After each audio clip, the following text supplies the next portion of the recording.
Hello friends, ഇന്നേ ഒരു morning വ്ളോഗാണ് കേട്ടോ. അപ്പം അത് ഞായറാഴ്ച എടുത്തൊരു മോർണിംഗ് വ്ളോഗാണ്. അപ്പം നമുക്കൊരാക്കത്തിനൊക്കെ എടുത്താൽ മതിയല്ലോ. അല്ലെങ്കിൽ ബാക്കിയുള്ള ഈ 7 ദിവസം 7 ദിവസമല്ല 5 ദിവസം നല്ല ഓട്ടപ്പാച്ചിലായിരിക്കും കേട്ടോ എനിക്ക് സ്കൂൾ ഉണ്ടാകുമ്പോൾ. അപ്പോൾ അതിൻ്റെ വ്ളോഗൊന്നും എടുക്കാതെ അങ്ങനെ നടക്കുന്ന കാര്യമല്ല രാവിലത്തത്. അപ്പോൾ അത് ഞാൻ ആദ്യം തന്നെ നമ്മൾ അടുക്കളയിൽ വന്നു കഴിഞ്ഞാൽ അരിക്കുള്ള വെള്ളമായിട്ട് വെക്കാറുള്ളത്. അങ്ങനെ അരിക്കുള്ള വെള്ളം വെച്ചിട്ടുണ്ട്. പിന്നെ നമുക്കൊന്ന് കഴിക്കാൻ വേണ്ടി ഒരു പുട്ടായിരുന്നു. അപ്പോൾ പുട്ടിനുള്ളത് പൊടിയും കൂടെ ഉപ്പും ചേർത്തിട്ട് കുതിർത്താൻ വെച്ചിട്ടുണ്ട് കേട്ടോ. പിന്നെ വേഗം പോയിട്ട് അടിക്കൽ തുടക്കിൽ ആ പരിപാടിക്കായിട്ട് നിന്നത്. ക്ലാസ്സുള്ള സമയത്ത് ചിലപ്പോൾ ഒന്ന് നേരത്തെ എഴുന്നേക്കാച്ച വേഗം ഇതൊക്കെ തീർക്കാൻ കഴിയും. അല്ലെങ്കിൽ പിന്നെ ഇങ്ങനെ പോയി കഴിഞ്ഞിട്ട് ചെയ്യണ്ടായിരിക്കുള്ളൂ. പിന്നെ മിക്കവാറും ചിലപ്പോൾ രാവിലെ തന്നെ കുളിക്കാറുണ്ട് കേട്ടോ. അപ്പം അതിന് കുളിയൊക്കെ കഴിഞ്ഞ് വന്നിട്ടുണ്ട്. പിന്നെ വീണ്ടും അടുക്കളയ്ക്ക് തന്നെ വന്നിട്ടുണ്ട്. അപ്പോൾ പുട്ടിനുള്ള പൊടി ഒന്നും കുതിർന്നിട്ടില്ല. അപ്പോൾ ഒന്നുകൂടെ നനച്ച് കുതിർത്താൻ വെച്ചിട്ടുണ്ട്. പിന്നെ തേങ്ങയൊക്കെ ചിരവാൻ നിന്നു കേട്ടോ. ഇവിടെ വിഷ്ണുവിന് ഏറ്റവും ഇഷ്ടമുള്ളത് പുട്ടും പഴവും പപ്പടം അങ്ങനെ കൂട്ടിക്കഴിക്കാനുണ്ട്. ഒന്നില്ലെങ്കിൽ ഇനി പപ്പടം അല്ലെങ്കിൽ കൂടി പഴം കൂട്ടിക്കഴിക്കാൻ ഇഷ്ടമാണ്.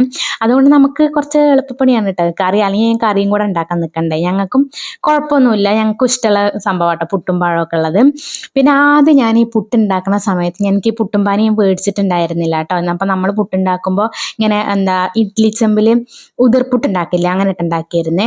അപ്പോൾ എനിക്ക് ഒരുപാട് സമയം പറഞ്ഞാൽ കുറേ സമയം വേണ്ടത് ആവിയേറി കിട്ടാൻ. അപ്പം ഞാൻ ഒരു തവണ ഉണ്ടാക്കി കഴിഞ്ഞപ്പോൾ ഇഷ്ടം കഴിക്കും. കുറേ നേരം ഞാൻ ആവിയേറ്റി എന്നിട്ട് ഞാൻ എടുത്തു. മുകൾ ഭാഗം വെന്ത പോലെ തോന്നിയായിരുന്നു.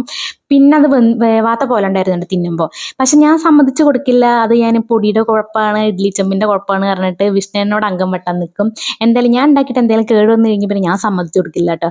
അത് പിന്നെ ചിലപ്പോൾ ചെമ്പിൻ്റെ കുഴപ്പമായിരിക്കും, ചിലപ്പോൾ വാങ്ങിയ സാധനത്തിൻ്റെ കുഴപ്പമാണെന്നൊക്കെ പറഞ്ഞിട്ട് വിഷ്ണുവിനോട് യുദ്ധം വിട്ടാട്ടോ ചെയ്യാറുള്ളത്.